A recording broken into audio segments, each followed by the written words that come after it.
Good morning. I'm glad a few of you made it across the street here to the Best Western. I know there's really good sessions this morning, so in all the rooms. So I'm glad you joined us. I'm Sarah Coburn. I'm the State Veterinarian for Alaska, and presenting with me is Robin Hurley, also with the State Vet Office. I'm the State Veterinarian. Robin is an Environmental Health Officer, Dairy Inspector, Produce Safety Specialist, and Compliance Review for Animal Imports. So a lot of different roles there. Next slide, please. So just a little introduction to the Office of the State Vet. Our number one question is, we have a state vet? What's a state vet? So just a little context, every state has a state animal health official that is responsible for animal health overall at a population level in the state. So in Alaska, as with many programs, we have a lot of different hats that we wear as well. We cover the grade A dairy program, the produce safety program. From an animal health standpoint, we seek to prevent animal disease, detect animal disease, and respond, particularly for those diseases of zoonotic concern that can go to humans. In our state, we have concerns at that domestic wildlife interface, and any disease that can impact livestock and have an economic impact there. So that's a big focus of ours. We work with vector-borne disease issues like tracking ticks coming into the state. We'll talk about that just briefly at the end. So that's just a little context. That One Health concept is just that environmental health, human health, and animal health are all interrelated. And I think Alaska in general really embodies that, and our roles with the State Vet Office do as well. Next slide, please. So today we're going to focus most of the time on avian influenza because that is a hot topic in the news and in agriculture and livestock right now, and in food production. So we'll talk about that most of the time, and then Robin's going to share some produce safety updates towards the end and a couple other things related to our office.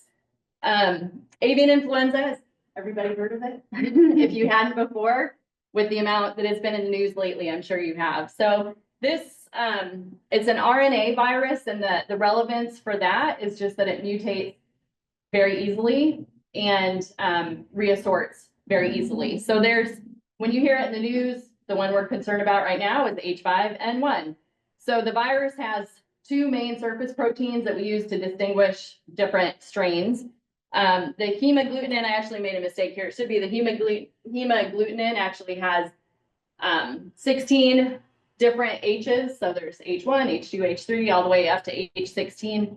And then the neuraminidase has 9, 1 through 9. So that's how we categorize them. The vast majority of those combinations, we call them low pathogenic, which means they don't cause severe disease. They're maintained in wild waterfowl, shorebirds, and they've been adapted to it for 100 years, 150 years. So they've had plenty of time to adapt, but they're circulating in these populations, these low path strains. And occasionally they change to a high path strain, highly pathogenic, causing severe disease in domestic poultry. That's basically the definition. There's two H's, H5s and H7s, that cause severe disease in poultry. And that's a concern for livestock and food production. The risk, I'll reiterate this a few times through the course of the presentation, the risk to the general public remains low. But there's many reasons that we have concerns about this for animals and humans, and we're going to talk about those as we go forward. And the risk to the food supply is low. The food supply is safe for poultry and eggs, and milk for that matter too. So we are in a unique position here in Alaska. This is just a general representation of the migratory flyways. Sorry, I'm standing right in front of you. Around the world. And in Alaska, we have the North American flyways. We have some overlap coming from the European migratory flyways that overlap with North America. And then in the summer, all these birds are coming up, including birds coming from Asia. So we're kind of that bridge for the Asian strains and the North American strains. So there's a lot of interest. We don't have the biggest poultry industry in the country, of course, but what's happening up here in the wild birds and in our domestic poultry in the fall is what heads south to the rest of the country. So there is a lot of interest and surveillance that's happening in our state. Next slide, please. So just a very, very general timeline. So this H5N1 that we've been dealing with, the general virus has been around since the late 90s. And then there's different spillover events that can happen and different changes in the virus that make kind of bigger outbreaks in some parts of the world, in this particular outbreak internationally. So in December, really this virus emerged that we're currently dealing with, H5N1, clade 2.4.4b, was emerging and causing problems in Europe in 2020. 2021, end of 2021, it made it into North America for the first time, that it was detected in wild birds in eastern Canada. By February, it had made it into domestic poultry, spilled over from wild birds into domestic poultry in Indiana. So throughout 2022, nearly nationwide, almost all 50 states affected in either commercial poultry or backyard flocks, including Alaska. 2023, continuing, but not maybe quite as bad as far as number of cases. And in this time too, this virus has been a little bit different in the number of detections we've had in mammals. So there's not 100% that we understand why that's happening. There's a lot of research going on, but a lot of wildlife species and marine mammals have been affected as well, starting in 2022.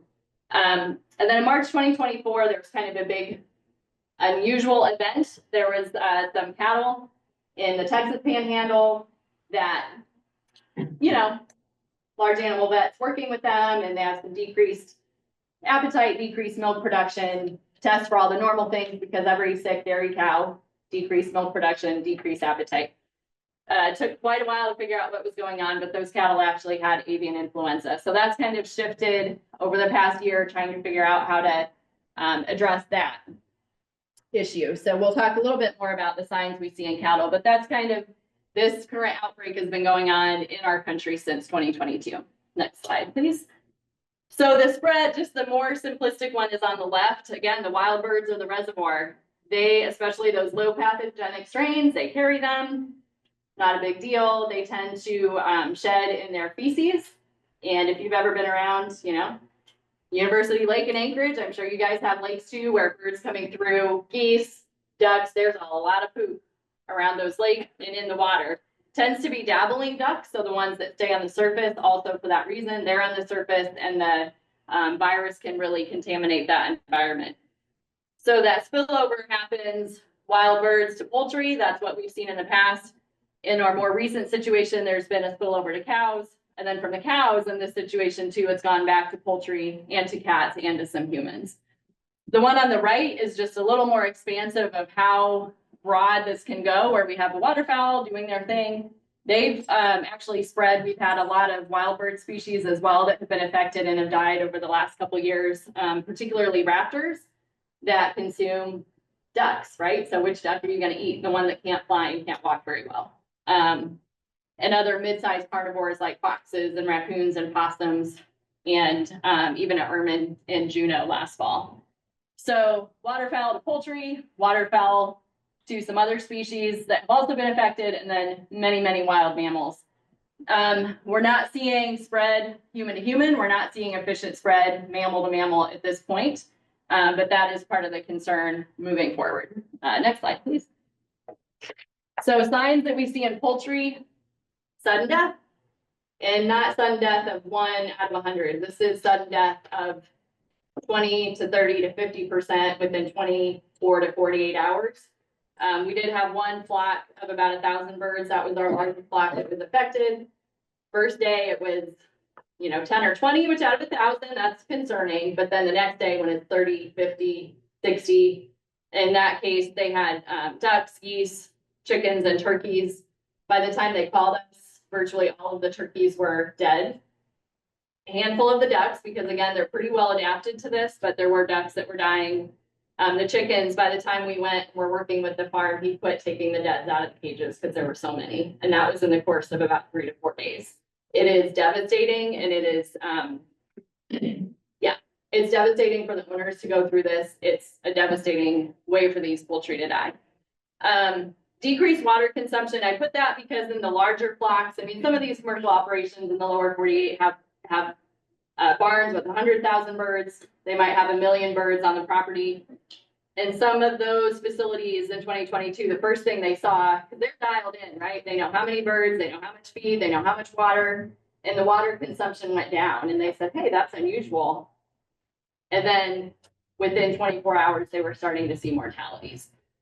Some nasal discharge, sneezing and coughing, but sometimes the rate of progression systemically is so fast that you don't even see those respiratory signs. But that is one of them.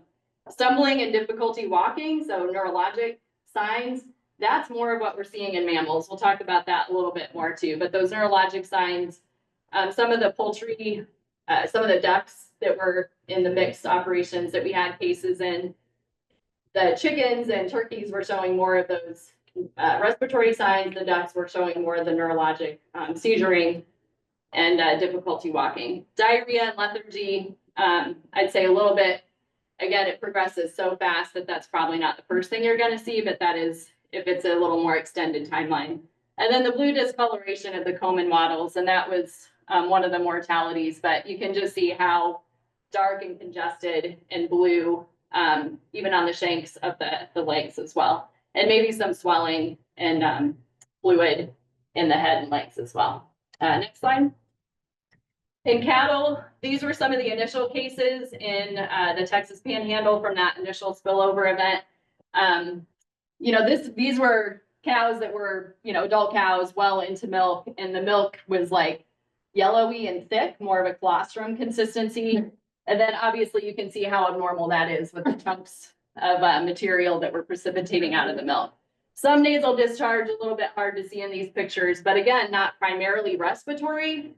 And the milk samples from those cows, the labs were shocked at the amount of virus load that was in the milk. So something a little different where there's some affinity for the virus in the mammary tissue of these animals. So unusual situation. That was not what anybody was expecting. I think they tested for about 200 other things before they got into avian influenza on this one. Okay, next slide. So signs in some of the other species. So we did, like I said, we saw a lot of raptors and other bird species affected in 2022. These were just a couple of eagles that the Raptor Center in Juneau or in Sitka had sent to us. The owl is still alive, but the head tilt is so significant, he's almost upside down. That's inflammation in the brain, and even hemorrhaging in the brain can cause that. I didn't have a way to upload a video, but Dr. Vosberg had loaded a video on YouTube of one of the owls that she saw. And this bird, you can kind of see how it's tipped over, but I mean, he was falling over, he was tipping over so severely. There was a bird and eagle in Sitka that they'd been watching. It actually fell out of the tree when it could no longer stand up and hold on to the tree. There was another eagle in Wasilla parking lot in McDonald's, which got a lot of attention because to see a big eagle on the ground with that type of behavior is very startling and very sad to see. South America had a lot of seals and sea lions that were affected. That's not normal, but a sea lion or a seal sits there and lets you walk up like that. Also with that head tilt. That was a couple of foxes in Minnesota, some fox kids that had it as well that were quite sick. So mammals a little bit different, and even with sampling, when they've tried with birds, we do an oral swab, and you can generally get the virus. With the mammals, that's not been as effective. In some of these cases, they've not actually found the virus till they've died, and they've gotten it from the lungs and the brain tissue. Next slide, please. So what we're seeing, what we have been seeing in Alaska, we've had 10 domestic poultry flocks that were confirmed. The owners had mortalities, we got samples, we got a confirmation. We've certainly heard of many more that people said, hey, I had 100 chickens die last fall in the course of a week. Do you think that might be it? And then if the answer is yeah, probably. And then if they say, oh yeah, we had mallards traveling through, I would say that's a very, very likely. We've had 30 species of wild birds we've been working with U.S. Fish and Wildlife Service, where if they're sick and dead wild birds of concern, they've sent them to us, and we've coordinated that testing. The USGS, USDA Wildlife Services, many other agencies are doing hunter harvest surveys and healthy bird testing. They've also found it in many, many different species. But these were the sick ones that were sick or died from it. We've had 6 species of wild mammals: black bear, brown bear, 2 polar bears, red fox, and then as of last fall, we did have an Arctic fox on the North Slope as well. And then the ermine, that was a little unusual too. Ermine stumbles into Fred Meyer Fred Meyer store in Juneau. Animal control called us, and I asked how they trapped it, and she's like, he was barely moving. I just picked it up. And they had some concerns about rabies because these animals are showing neurologic signs. So if you see a circling fox or a circling bear in coastal Alaska, rabies is still your top differential. But in these cases, it ended up being avian influenza. The domestic flocks, we had everything from emus that were affected, turkeys, ducks, domestic mallards, muscovies, and chickens as well. So pretty much, the poultry species that people have all been affected. We've not had any human cases. We haven't had any livestock cases, and no cases in cats or dogs. Next slide, please. So nationally, it's been a rough couple of years. It's about 168 million domestic poultry have been affected. That does include animals that were euthanized, and I know that's come up in the news lately as well. Like I mentioned, the rate of progression of disease, and it's up to 100%. If you were to let these birds just take its course, likely 100% would die. So in an effort to prevent suffering for those animals that are affected and to prevent spread, again, from a commercial standpoint, an international export standpoint, there's a lot of things that are happening on that national scale. Once a flock is determined, confirmed to be affected, they do try to euthanize as quickly as possible to contain it. And like I said, also for animal welfare so that they don't have to go through that. So that 168, 170 million encompasses both scenarios. So at this point, every state's been affected: backyard birds, commercial flocks. This is all domestic poultry. So, and you can see, not surprisingly, like Minnesota, that's primarily turkeys. That's one of our biggest turkey producers. They've been hit very hard. And a higher percentage of laying flocks, as we've all seen in the news too, with egg prices. But, broiler birds, they don't live all that long because they grow really fast. They're up to market weight in a number of weeks, whereas laying birds are kept for 2 to 3 years. So there's just a lot longer. It's just a whole kind of management and life cycle that it makes sense that they've been more heavily affected. Next slide, please. So kind of our national summary. Cases in livestock, there were some goat kids in Minnesota that were affected, that were in direct contact with poultry with avian influenza. Not all the goats got it, but there were potentially some other concurrent health issues that allowed some of them to get it. There was an alpaca in Idaho, again, on a flock on a farm with poultry that were affected as well. Dairy cattle, that's kind of the big story of the past year. Almost 1,000 herds affected in 17 states. The vast majority, -2 herds, the other 991 herds, was from the one spillover event in the Texas Panhandle, and it spread from there through the movement of people, cattle, and equipment. So that's kind of one thing that's been happening, but then just within a couple of weeks ago, so no, all these other sick birds that never went to cattle.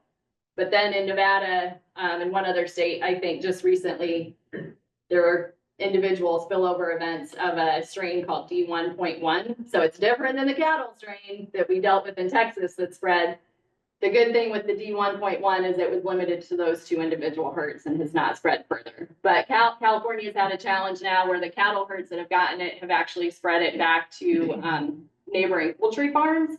They're trying to figure out how that's happening, how much is going on the air and those biosecurity practices between flocks. So anyway, lots happening. I'll try and move it along so we have time for some other topics too. But there also is a pig in Oregon that was a month or 2 ago, was living with all the chickens. Chickens and ducks were dying, and then he actually was seen to consume at least 1 dead duck. So that is the likely route of exposure.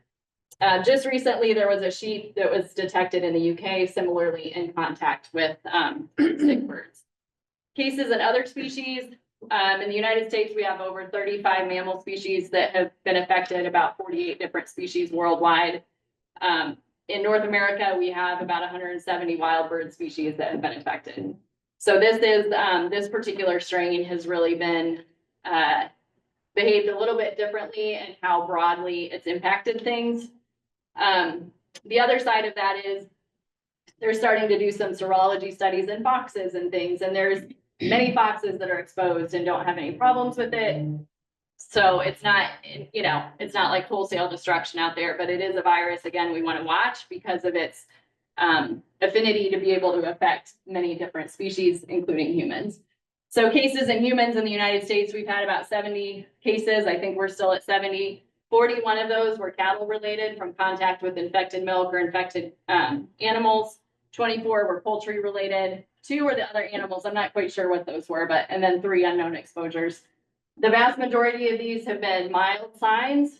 They're pretty, now that we have an awareness of this, people are reporting pretty mild symptoms as well. So a little redness, conjunctivitis.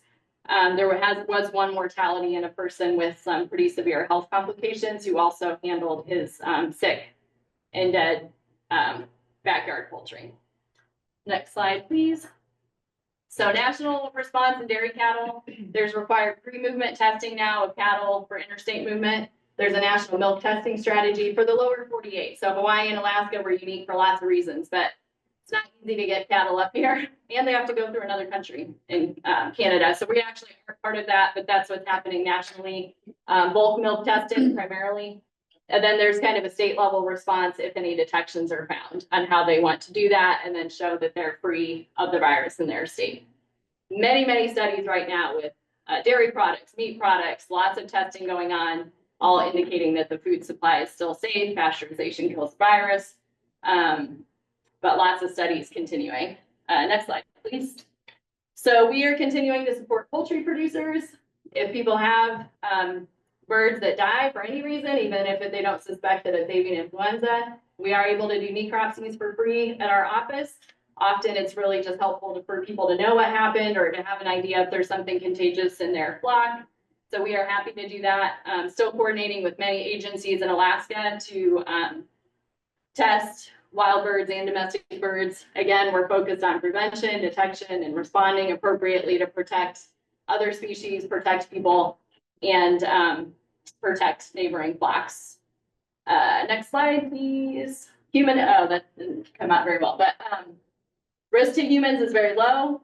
Virus is not transmitted through properly cooked meat or egg. Product from infected birds is not in the food chain.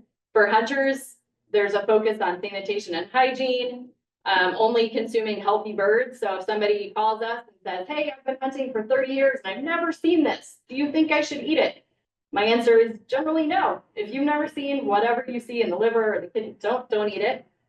So just healthy birds, cook eggs and meat to proper temperatures. Poultry producers, careful handling of sick or dead birds. Contact us if we can help in any way from a consultation or call your private vet. Dispose of carcasses in a safe manner. So regardless of what they died from, if it's something bad, you don't want your dogs eating it, you don't want wildlife eating it, you don't want eagles eating it. So dispose of it through your normal disposal chains at the landfill, but don't throw them out at the edge of the property in the woods. General public, don't handle sick or dead wild birds. Contact U.S. Fish and Wildlife Service. We've got those numbers back there for if you have a sick or dead bird that you want to report. And recommendation is not to feed raw milk or raw meat to pets. There was raw meat commercial product in Oregon that actually several cats died from consuming that had avian influenza. Biosecurity, cover your run. Limit free ranging. It's the wild waterfowl. That's the key point of entry. So keep them away. They're beautiful, but let them stay at the lake and the refuges. Next slide, please. Oh, could you go back to that last slide real quick? Yep. Sorry. Dedicated footwear. That's just if you are going to the beautiful refuge with all the birds, sanitize your boots before you go back to your home chicken coop. Or just have a pair of boots that's only for use at your farm and your flock. So I'm gonna go ahead and hand off to Robin, and we'll have time for questions at the end. Or we'll be here for the next session. We can even chat after that. Lots to talk about. Yeah, we'll go to the next slide. So my name is Robin Hurley. I am the environmental health officer at the Environmental Health Lab in Anchorage. I work for the Office of State Vet with Dr. Coburn. I wear many hats. One of them is a dairy sanitarian. Brian Scoresby had mentioned the Alaska Range Dairy up in Delta Junction. That is our one grade A dairy in the state. I go up there once a month to conduct inspections and sampling, ensuring that all his dairy products going to commerce within the state are safe and of the standard of the pasteurized milk ordinance. Another part of my job is what I wanted to share here today. I am a produce inspector for the produce safety rule. The produce safety rule was introduced under the Food Safety Modernization Act. It went into effect in 2016. It was the first ever minimum standards for fresh, first ever minimum standards for safe handling as far as growing, harvesting, holding, and packing fresh fruits and fresh vegetables for human consumption. The emphasis in the produce safety rule is what we have here today, and the emphasis is basically reducing risk in all these variables that you find in growing operations or farms. Next slide. So inspections are based off of commodities grown, how they're sold, and the median sales range for farms over a 3-year period. Currently, there is 3 farms in the state that are covered under this rule, and they receive an inspection every 2 to 3 years. The produce safety, or the rest of the year, our office does this education outreach, which is right here, right now. We certainly don't need to leave without some sort of newsletter today.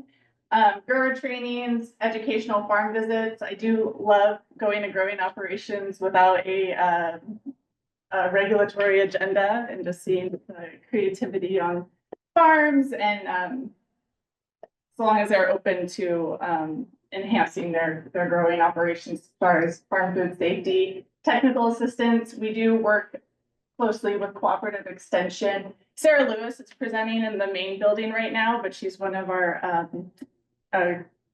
cooperative extension people we work with, specifically with our grower trainings. If you go to the next slide, please.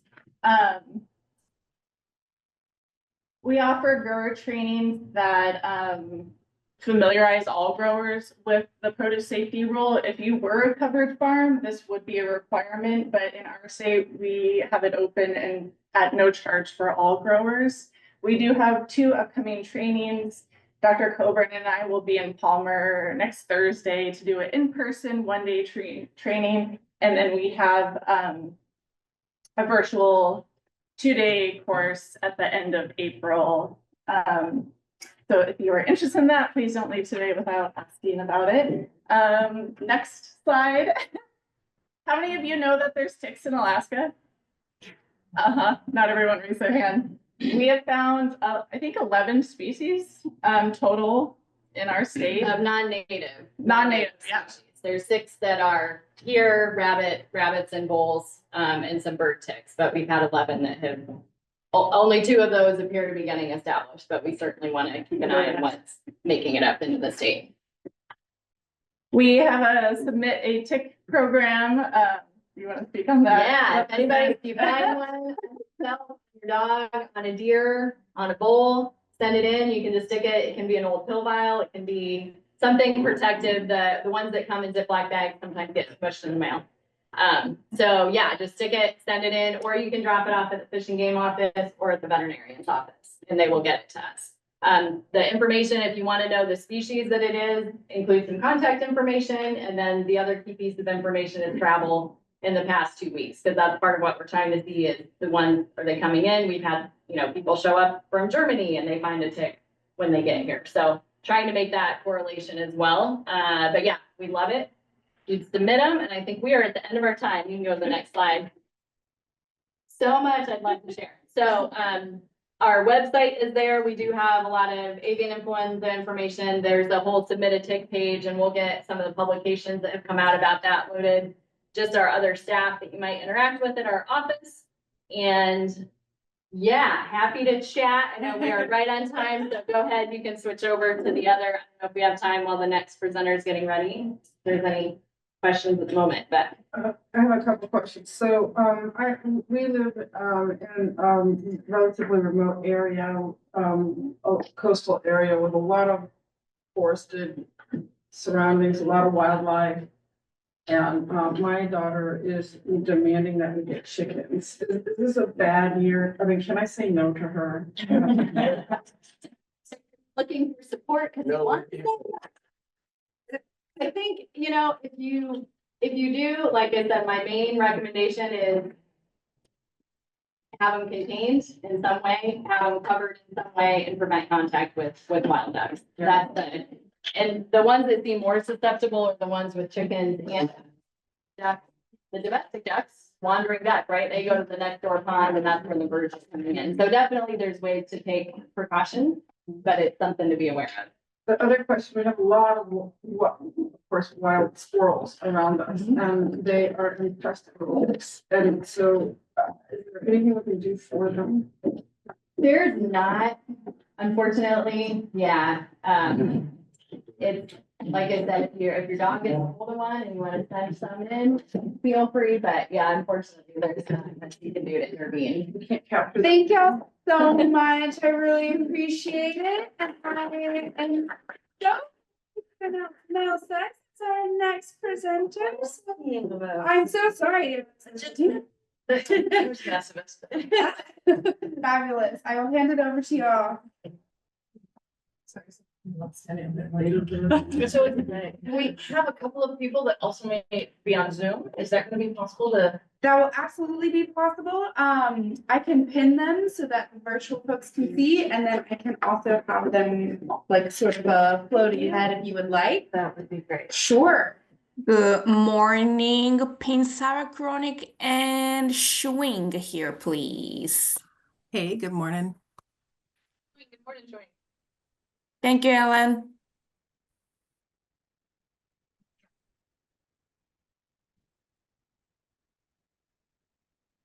Hey, do we want to give a couple minutes for transition, or are we ready to hop right in? For you.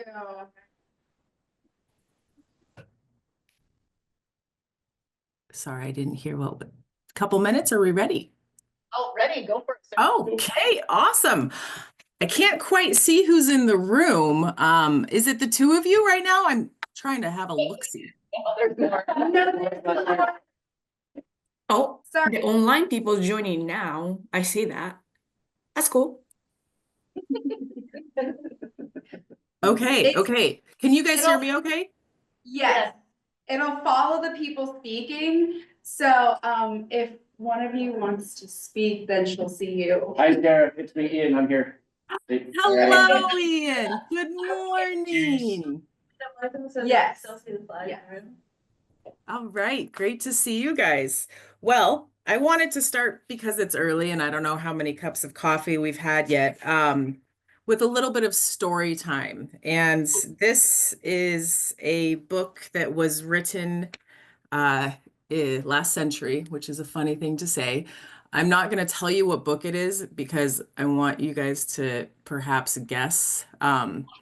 But you can close your eyes and just have a listen and put yourself in this time, in this place.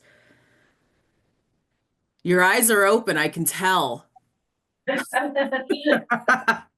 Okay, just kidding. Okay, the tractors came over the roads and into the fields. Great crawlers moving like insects, having the incredible strength of insects. They crawled over the ground, laying the track and rolling on it and picking it up. Diesel tractors puttering while they stood idle. They thundered when they moved, and they settled down into a droning roar. Snub-nosed monsters, raising the dust and sticking their snouts into it, straight down the country, across the country, through fences, through dooryards, in and out of the gullies in straight lines. They did not run on the ground, but on their own roadbeds. They ignored hills and gulches, water courses, fences, and houses. The man sitting in the iron seat did not look like a man, gloved, goggled, rubber dust mask over nose and mouth. He was part of this monster, a robot in the seat. The thunder of the cylinders sounded through the country, became one with the air and the earth, so that the air and the earth muttered in sympathetic vibration. The driver could not control it. Straight across the country it went, cutting through a dozen farms and straight back.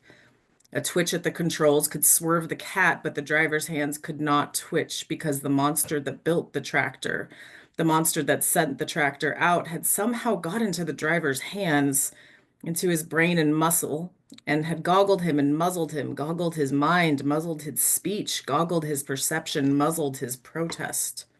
He could not see the land as it was. He could not smell the land as it smelled. His feet did not stamp the clods or feel the warmth and power of the earth. He sat in an iron seat and stepped on iron pedals. He could not cheer or beat or curse or encourage the extension of his power, and because of this, he could not cheer or whip or curse or encourage himself. He did not know or own or trust or beseech the land. If a seed dropped, he did not germinate. It was nothing. If the young thrusting plant withered in drought or drowned in a flood of rain, it was no more to the driver than to the tractor. He loved the land no more than the bank loved the land. He could admire the tractor, its machined surfaces, its surge of power, the roaring of detonating cylinders, but it was not his. Behind the tractor rolled the shining discs, cutting the earth with blades, not plowing, but surgery, pushing cut earth to the right where the second row of discs cut and pushed it to the left, blades shining, polished by cut earth. The harrows combing with iron teeth so little clods broke up and the earth lay smooth. Behind the harrows, long cedars, 12 kerned iron panes erected in the foundry, orgasms set by gears. The driver sat in his iron seat and he was proud of the straight lines he did not will, proud of the tractor he did not own or love, and proud of the power he could not control. And when the crop grew and was harvested, no man had crumbled a hot clod in his fingers and let the earth sift past his fingertips. No man had touched the seed or lusted for the growth. Men ate what they had not raised, had no connection with the bread. The land bore under iron, and under iron gradually died. For it was not loved or hated, it had no prayers or curses.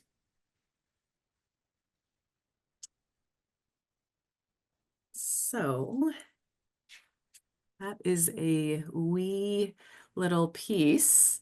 Any guesses on what book that's from? It's a classic.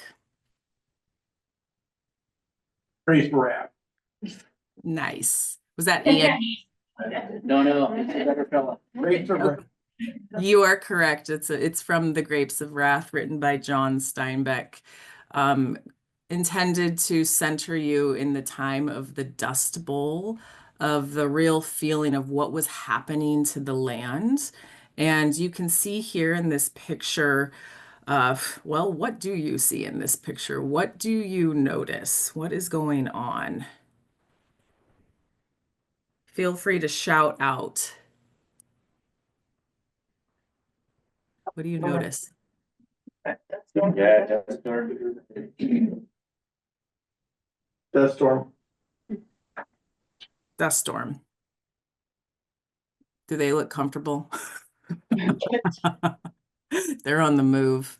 They're on the move. And so the Dust Bowl in the 30s displaced hundreds of thousands of people. Not only that, but what it did was it really harmed the soil. and that layer of topsoil was unearthed, and then it caused these massive dust storms that would fill a home, fill eyes, fill lungs. And so the land was no longer a place that we could be in relationship with. There had been quite a bit of damage. And so that kind of sets the scene for how these conservation districts came about. I'm going to tag on to Ian now, and he can speak a little bit more about this Dust Bowl era and how we are here today because of it.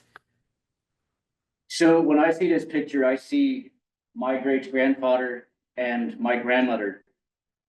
My grandmother was a migrant farmer, refugee coming from Oklahoma all the way to California to work in those fields, those fruit tree groves. They pretty much took absolute advantage of these refugees. Since I was a sprout, to the day she died, she told me from the very get-go that she could still taste the dirt and the dust in her mouth. And I don't know, that impacted me a bit. I don't know if it's like an epigenetic imprint on me, but this terrifies me, because the practices that they did then, we're still doing today. And geez, what is it? It's like 100 million tons of topsoil a year or something crazy like that is just whisked away.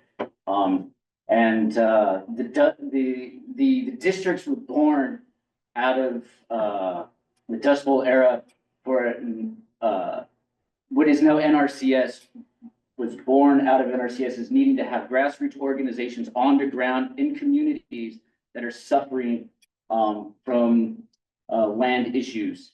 And what we play a role in is that we can talk to the community talks to us, and we're able to take that feedback to the feds and the federal government like NRCS and USDA to see what can be done to fix those problems.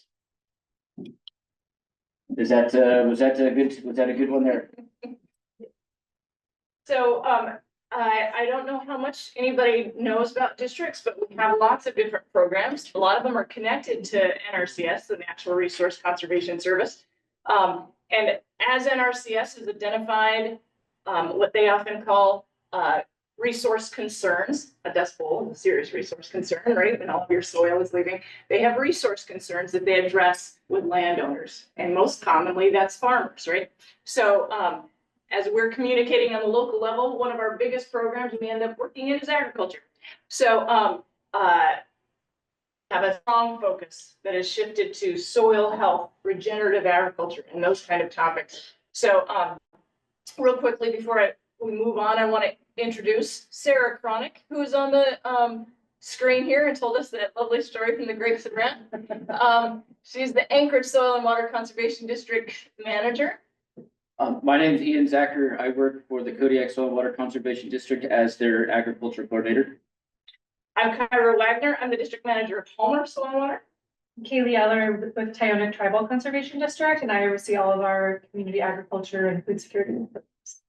And my name is Mel Sykes, and I work for the Fairbanks Soil and Water Conservation District as their natural resource education specialist.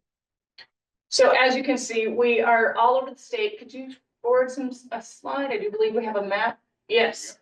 So we have districts. Soil and water conservation districts are state entities or mandated in state statute 4110 under DNR, the Division of Agriculture. But there's also tribal conservation districts that are throughout the state as well. So whatever region you're in, you may be able to tap into a conservation district in your area. And then the next slide shows all of our conservation. Yes, there's the contract. So that one was the tribal conservation districts. This is the conservation district, state conservation districts. But a large portion of the state is covered. So feel free to reach out. As Ian said, we're the boots on the ground. So for agriculture, next slide. What does food security mean and look like to you? What are some concepts that make you like Dust Bowl? No, wrong answer. Something that makes you think of food security, Reliable access. reliable access, exactly. What might that look like? Yeah, Enough to feed our community.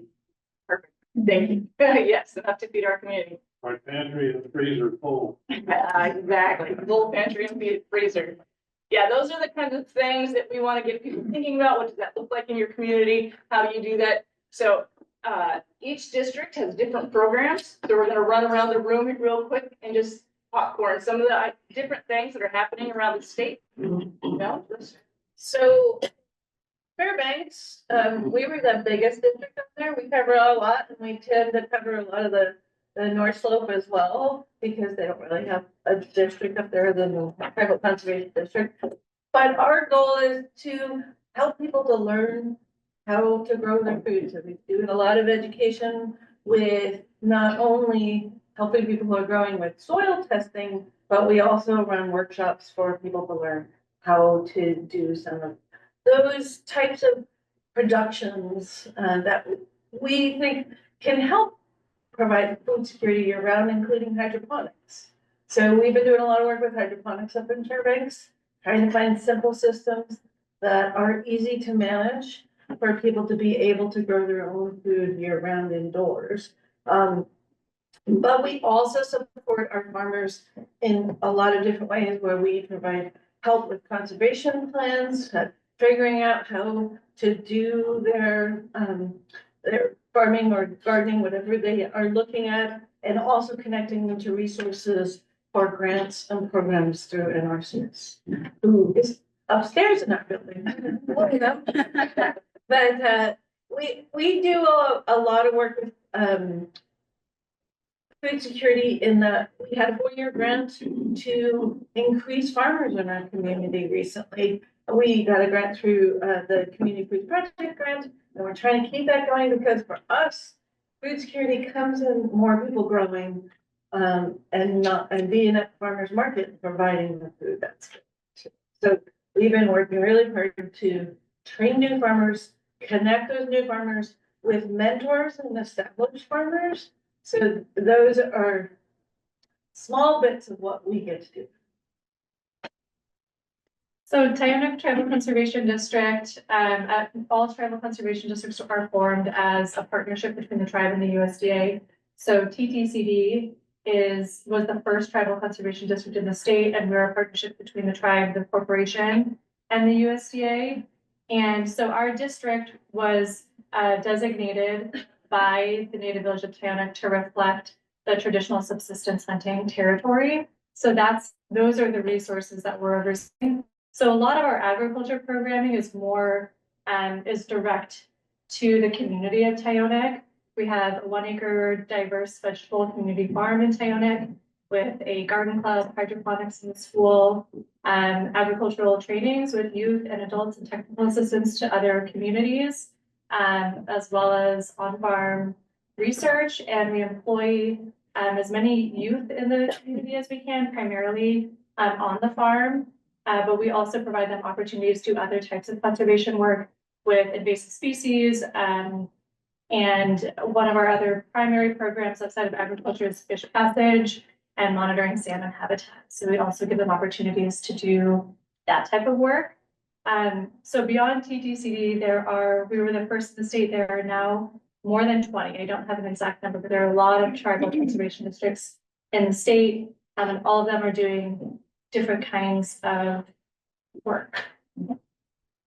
At Homer, we have a webinar series in person in Homer, and a webinar series called Know Your Lands that we usually run January through April. Every week, bring in a speaker or present on a topic that has to do something with how can you better take care of your land, whether it's building a high tunnel to do controlled climate agriculture, or if it means getting irrigation in that so you can control the climate in your high tunnel, or if it's forestry, or if it's fish passage, or other things that people that own land need to know. What are the best practices so you don't end up with Dust Bowl kind of situations on your own property. We also we have used Kodiak Archipelago Leadership Institute as a mentor of ours. watching how the, villages have been sharing information with other farmers. We've got programs where we bring in farmers to do tours of farms in Homer and have that farmer to farmer exchange. Those are our favorite things to facilitate, is that exchange of information of people in the field that have that experience. So those kinds of things, as well as crop variety trials and anything else we can find funding for, we'd love to do. So that's just some of our programs. What we do here in Kodiak is we are a very small district, and we don't have a lot of agriculture, like big agriculture, like you see in Fairbanks or in the Matsu Valley or even in Homer. What we have is a lot of is backyard gardeners, and people that struggle growing here in Kodiak because it's very difficult. So we emphasize a lot of how to build soils, how to transplant, how to get past those barriers that people find that their yields are getting lower. And we partner with NRCS a lot to bring in those programs, mainly to get people the funding and the money that they need to build that hoop house or to get that low tunnel. And a lot of times people just don't know that those programs exist. And so it's nice to have like me as a representative to be able to go out and to tell people about these opportunities that they have. My position has only been on island for just a little bit over a year. And so we're building that up. And we've started right now, we've been going on a year now, similar to the Know Your Land series, we've been doing the community learning series, and that is basically to bring local knowledge for local problems. And so we have a lot of knowledgeable people here, but Kodiak as it's being, it's kind of segregated. And so we're trying to bring those people in to let, you know, the person down the street know how they grow their tomatoes or grow their cucumbers or what's not. And we have found great success with that. Sarah or Schwing, would you like to talk about what's happening in the big town? Sure, I'll hop on and then tag to Schwing if that works. Tomato, thank you, Ian. I love that. It's so nice. Really, you know, what conservation districts do, like there's a listening, and that's what I love about our work is that we really get to be the boots on the ground, the local folks that know our places, that want to know them better and relate with the people of all types that are there. And so in Anchorage, we are the most urban place in Alaska. And so what we've done, the old district, the old Anchorage district went defunct, and then we restarted in around 2020, 2021. And listening to the community and the needs that are there. So right now we're working with a lot of invasive species, specifically the choke cherry, and it's also known as Prudus patus. And so working with that. And then we also have a native plants program where we're really listening to the people and the plants of this place and seeing what it is that is needed right now.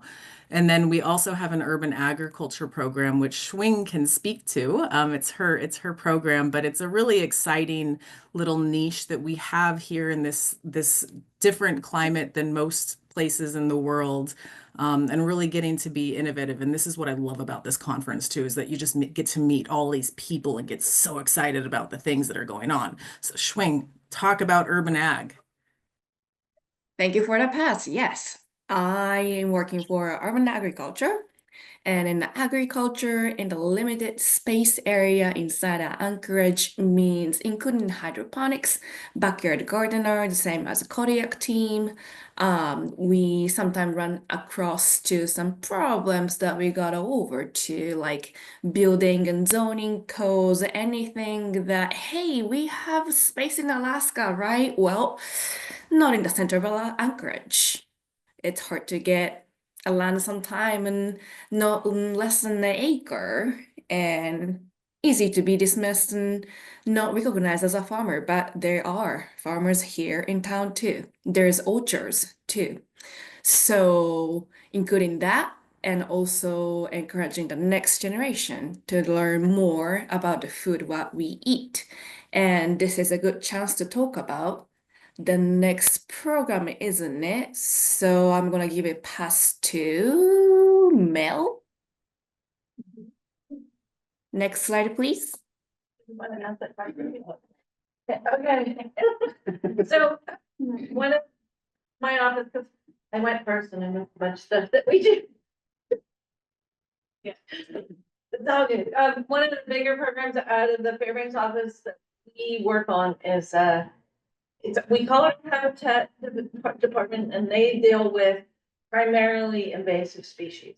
So we have a great team right now, 3 that full-time staff that are there regularly, who are battling invasive weeds, including Alodia.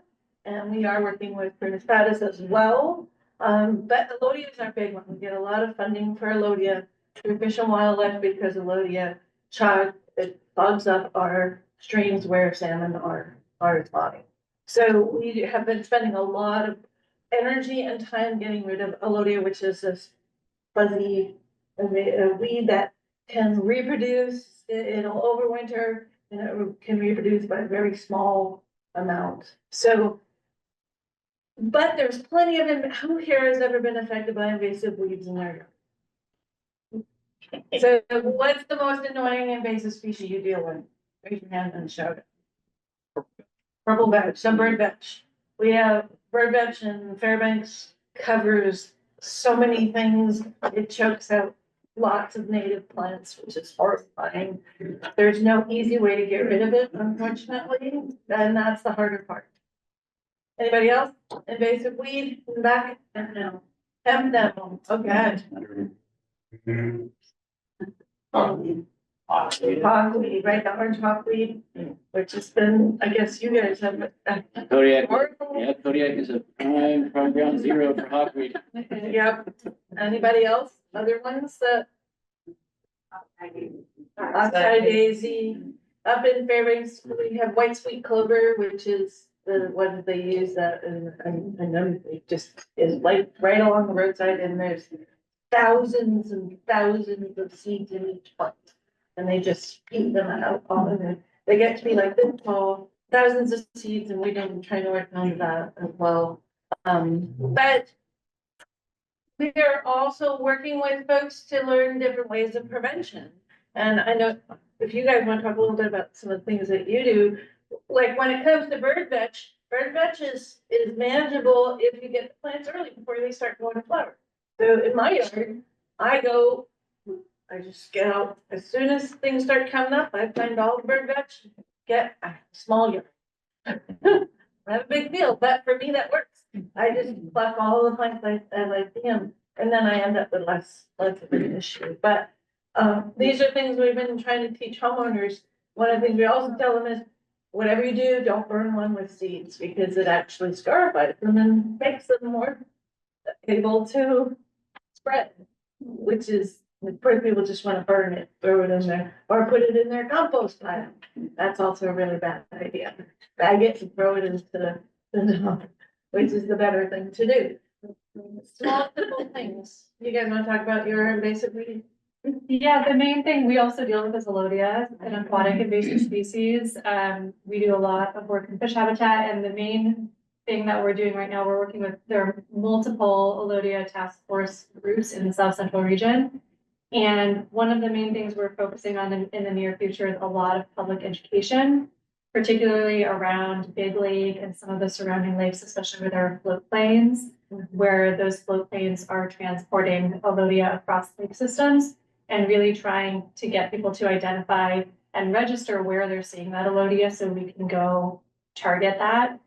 So if anyone lives in South Central, we're happy to share those resources, but through the Fish and Game, we are collaborating to really try to identify where those species are popping up. That's our main ones. I'm gonna let the others. One of the things I want to emphasize is that Alaska is very lucky. Like with our agriculture, a lot of our agriculture seems pretty new. Well, invasives are actually kind of new as far as the state of the union goes.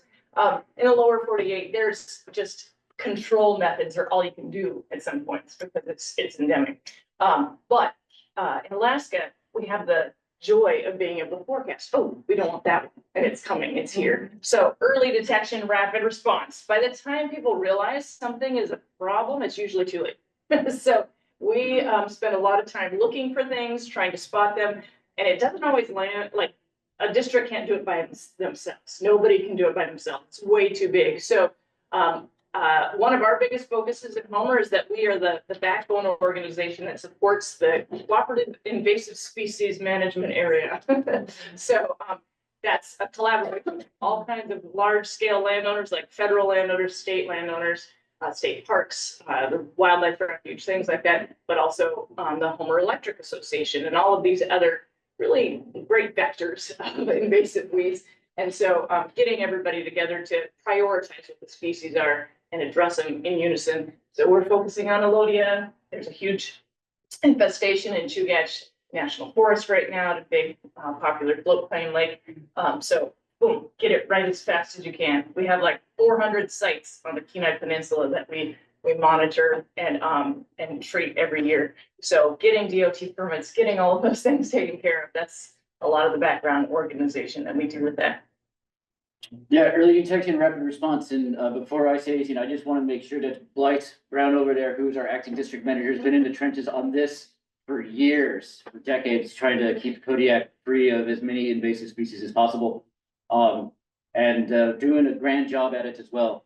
There are certain species that we can't really mitigate all that well, like orange hawkweed, but what we can do is kind of keep it contained. And that's what we're working on right now, keeping things contained. On early detection, a couple of, well, which was it, like, was it year before last? That's the first garden snail was brought to Kodiak, first time ever in Alaska. And we've got, what, two species? Two species. Official report. Yep. I know about it in Alaska. And so what we've been trying to do is get the word out to gardeners and to growers, to other people. Look at, if you find it, give it to us. We want to know. We want to know how severe the infestation is, where these things seem to be localized.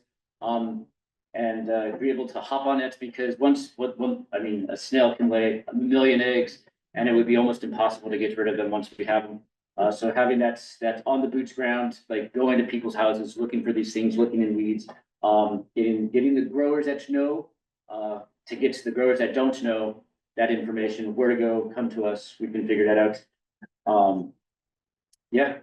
And that's one of the problems with Alodia, because there are some native plants that are water-based that look a lot like it. So we've been developing handouts and materials to help people identify it as well. So that is the education outreach and making sure people know how they can prevent it. We've been putting up signs at boat launches and letting people know this is an issue, not just for that affects them directly, because if they're there fishing, this stuff affects the fish. Yeah, and I just want to make one more point, that we work really collectively with a bunch of groups, right? We have a local SISMA, Blythe can tell you all about the SISMA, but it's basically bringing all the entities that we think could help to the table to not only report, but also to teach them how to mitigate the transference of invasive species. I want to shout out the resources shared in the chat, and I don't know if anyone wants to speak more on them, but alaskainvasives.org and akainvasiveplants.org. Urbaning, did you want to say? Yeah, the Schwing, would you like to talk about those? Sure, I just start sharing the next slide. It's 9:33, my ladies and guys. So this is a good moment. Yes, we just talked about the invasive species, the prevention, the first. But here's another point that I want to come back on the ground right now, that we separate the species, native, non-native, or are they invasive? Who decide what is a native? Who is deciding what is invasive? What is controlled, be controlled or not? So here's again, we want to connect back to the land that where we are right now, that I want to acknowledge that my district, Anchorage, is located on traditional homeland of the Naina. And native plants are those indigenous terrestrial and aquatic species that we have to emphasize both of them that have evolved and occurred naturally in a particular region, ecosystem, or habitat. That's the definition per se. Next slide, please. Quick workout, everybody online. There's 18 participants you and Cindy, Davis, Dina, Donna, Eli, Erica, Arne, Janet, Joey, Megan, and Kay. Nakatak, Sarah, are you awake? Get ready to type down the answer. What is your favorite native species to harvest or grow and appreciate? 3, 2, 1, go. Lingonberries, I love that too. Type it in, type it in. And for you in the room, shout it out. Native species. It can be moose. The animals too. There you are. I like that too. Woohoo. And again, the species native to North America, generally recognized as those occurring on the continent before European settlement. That's the basic definition that we call, but they can restore the land and water resources, manage erosion and maintain healthy soils in a better way, support a diversity of the insects, pollinators, provide food, homes, and habitat for wild birds, animals, insects. There you go, spruce tips. I love that too. Native plants are the integral part of the traditional food and ways and cultural practices, so we respect that. How to respect that while harvesting? That's another point that we want to emphasize today. That know the land ownership before you collect anything. If you do not have to collect to consume by yourself or share it with your community, then leave it there. Take the picture. You don't have to take everything out of the land.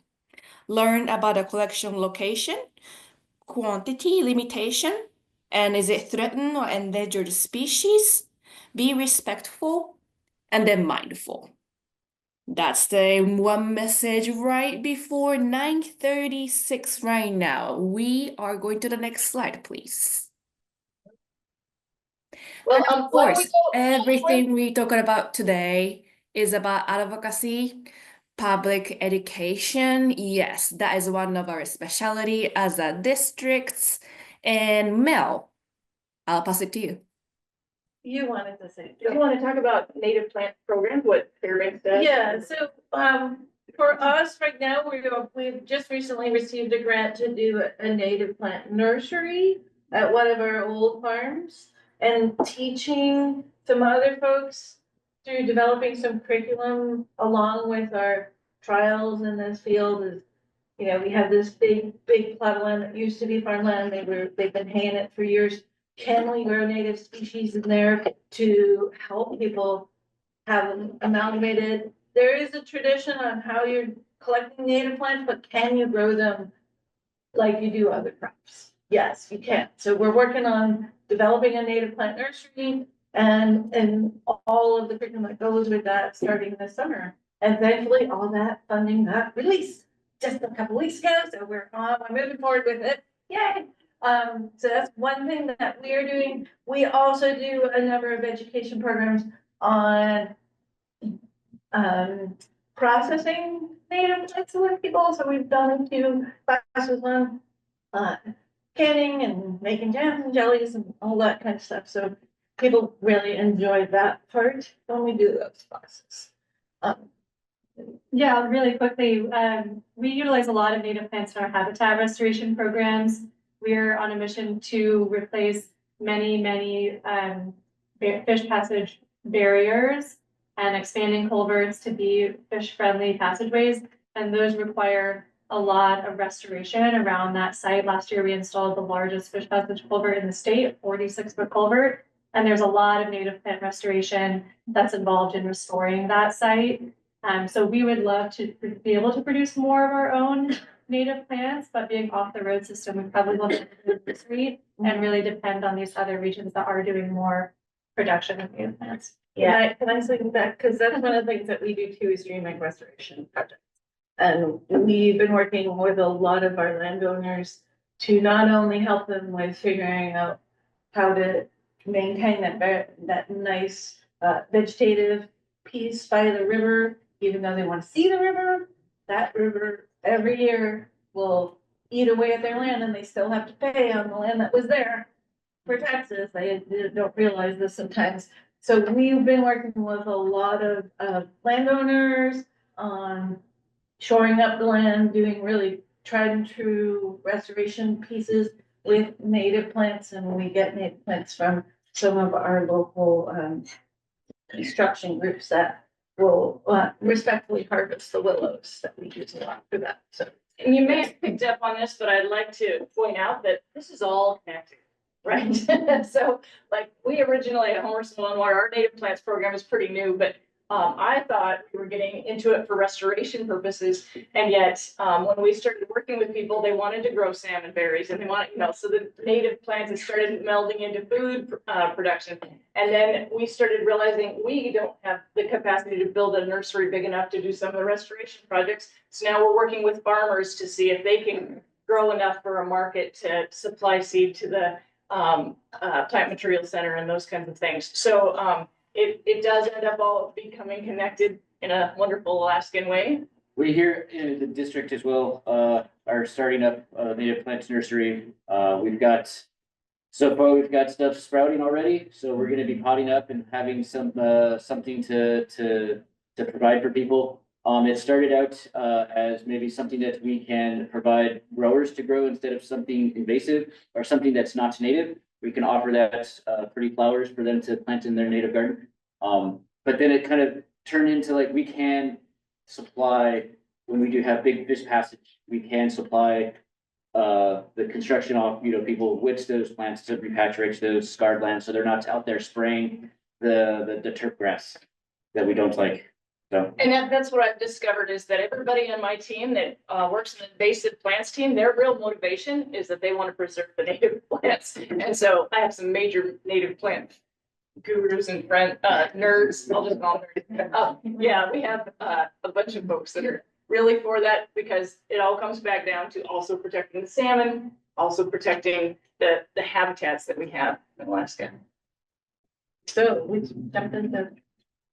Wait, go back.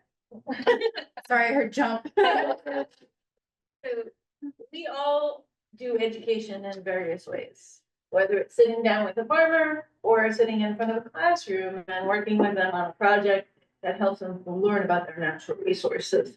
We all do this. And up in Fairbanks, we do a number of programs, including Project Wet, which teaches people about water, but we are the state program leaders for agriculture in the classroom. We get almost no funding every year, but we have a great website and lots of materials and teacher resources. We also have connections to all the national resources for agriculture in the classroom.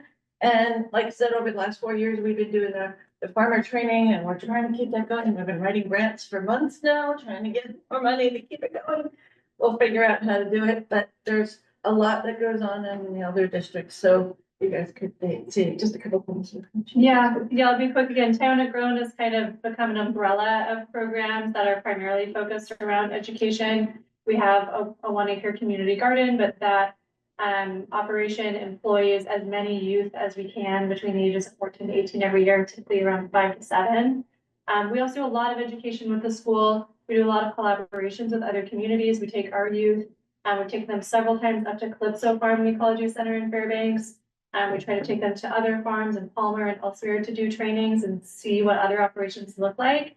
And we also try to bring other communities to Tyonek to see what farming off the road system looks like and collaborate and learn from each other. And lots and lots of activities at the school. Hydroponics, they help start our seeds in the spring, harvest our potatoes.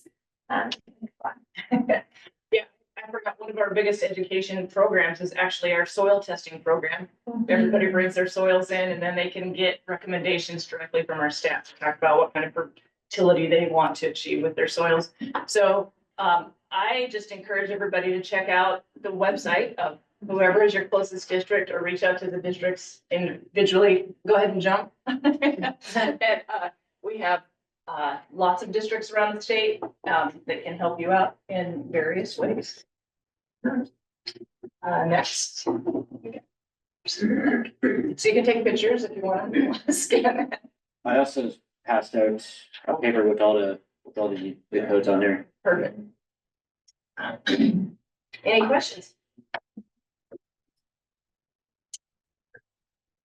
Yeah, I would just advise people to, if you're got questions later on, please go to the websites. We've got lots of information on there. We aren't doing justice about the work we do. And so we do love that input. We do love for you guys to call us and, you know, makes my day when someone says, oh, I need some help in my garden. Come out here and help. I love it. Yeah. That's our whole goal. Yep, that's our- Use things wisely. Yep.